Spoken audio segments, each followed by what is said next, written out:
Hey everyone! In today's video, I'm going to show you how to log into your Millennium Bank Portugal online business account quickly and safely. First, open your web browser and go to the official Millennium Bank Portugal website. Make sure it's the correct site to avoid phishing scams.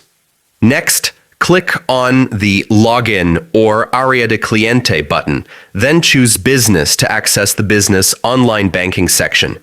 Now enter your business username and password. If you don't have a username yet, you'll need to register your business account online or visit your local branch to activate it.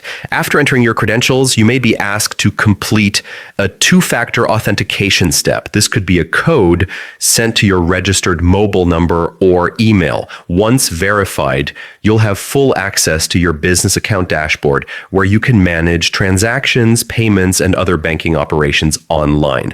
And that's it. Logging in is simple if you follow these steps. If this helped, leave a like and subscribe for more banking tutorials.